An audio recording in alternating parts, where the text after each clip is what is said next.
After recently and repeatedly attacking President Biden's mental fitness, Sean Hannity, convicted felon Donald Trump's strongest soldier at the Fox Propaganda Network, himself glitched so often and so badly that another Trump supporter whom he happened to be interviewing visibly laughed at him, and it's hilarious.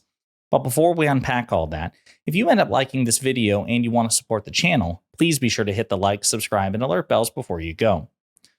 All right, friends, we have several clips to talk about in this video. Sean Hannity, like most other Fox propagandists, are doing their best to carry water for Trump and to hyperfixate on any mistake made by President Biden because they see this as a polling vulnerability for the president and they want to exacerbate it to the best of their ability.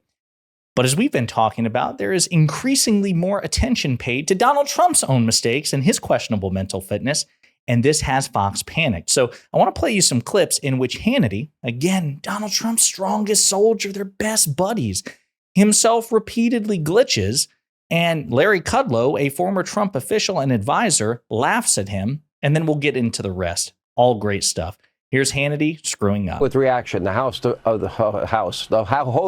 sound like Biden, the host of Kudlow on the Fox Business Network, our good friend Larry Kudlow's back.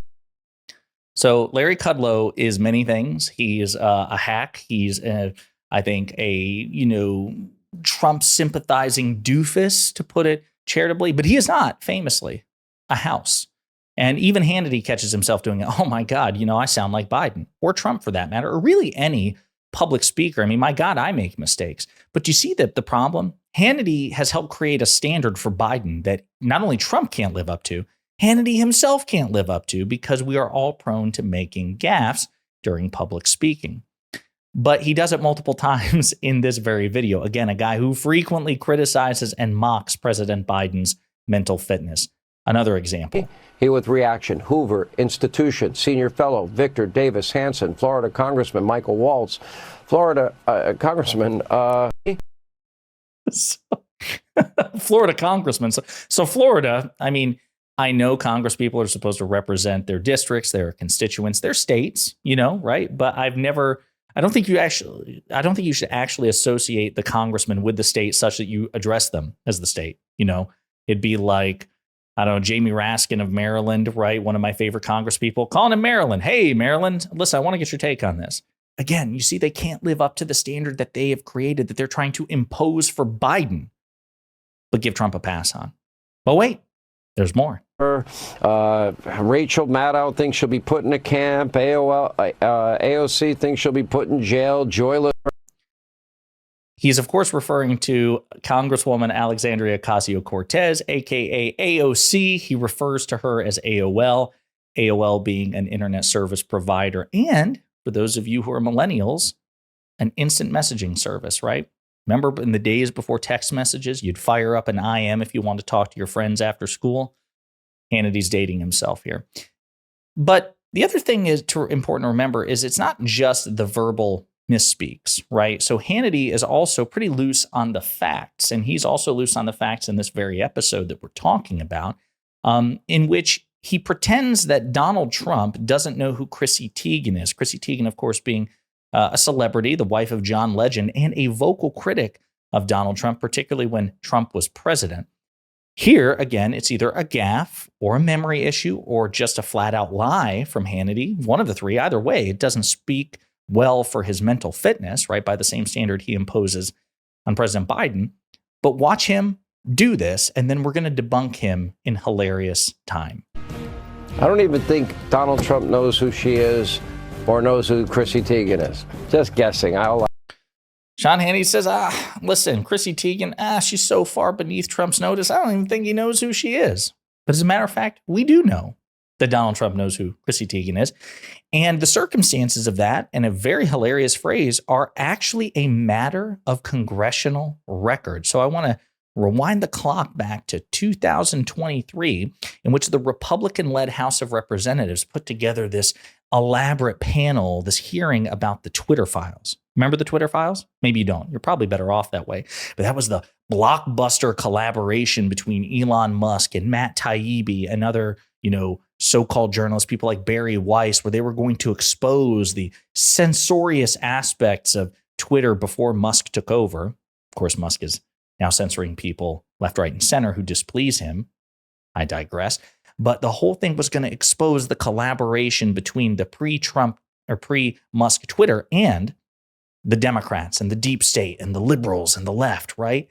And during one of those hearings, it turns out that when Donald Trump was president, when he was president of the United States, he actually engaged in censorship and attempted to pressure Twitter to do things on his behalf, and actually over the dumbest, pettiest reasons. And this is how we know he knows who Chrissy Teigen is. Ms. Naravoli, earlier you testified about a 2019 tweet that was about President Trump, and I think it was from Ms. Teigen. What was the tweet about? Would you like me to give the direct quote? Yeah. Please excuse my language. This is a direct quote, but Chrissy Teigen referred to Donald Trump as a ass bitch. Okay. Free speech. And what happened after Ms. Teigen posted her tweet? What did the White House do? What did the Trump White House do? From my understanding, the White House reached out to ask that this tweet be removed. It was my team's job.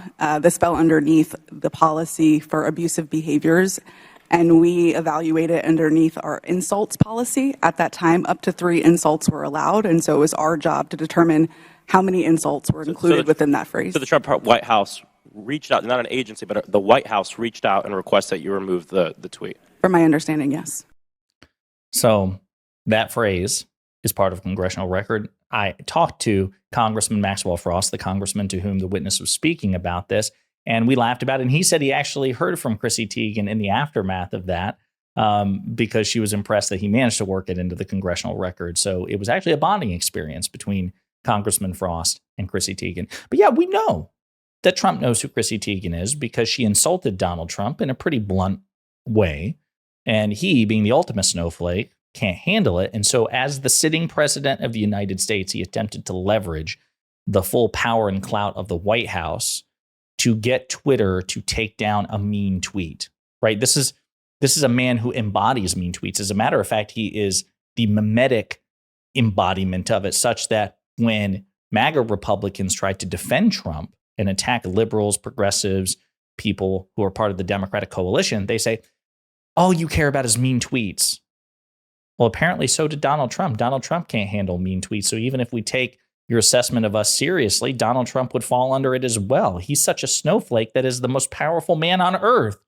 He can't handle a celebrity calling him names. So, but yeah, he knows who Chrissy Teigen is, and Sean Hannity wants you to pretend that he doesn't. But the bottom line is this. I'm having fun at Hannity's expense because this is the extent to which that the Fox Propaganda Network will bend over backwards to accommodate Trump and to craft a narrative around Trump and to try to impose these absurdly high standards on the opposition. You can never misspeak. If Joe Biden misspeaks, if he fumbles a word, if he gets a name wrong but then corrects himself, this is a sign of severe cognitive decline such that he is unfit to be president. That's the Fox standard. That's the Sean Hannity standard.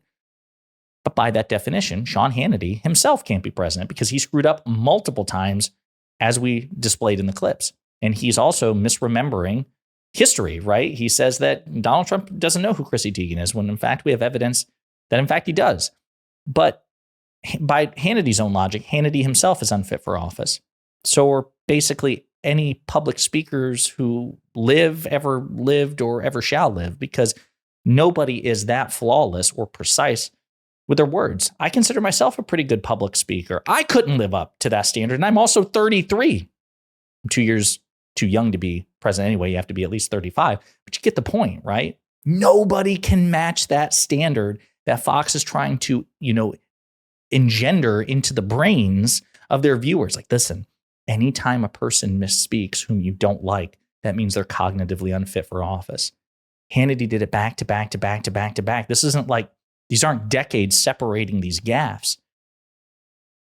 They're trying to do this because they know they don't have to be consistent. They know that they're not going to be called out by anybody other than potentially people like me and, the mainstream conventional media. But as we talked about, they're a hermetically sealed bubble, Fox is, in the mainstream media. They're by far the biggest, most prominent, quote unquote, news network in America. And they do everything in their power to insulate and, quote unquote, protect their viewers from these fact checks, which would come from external sources. Hannity's viewers are not going to hold him to that standard. They're not going to hold Trump to that standard, right? Because they constantly grade their favorites on a curve.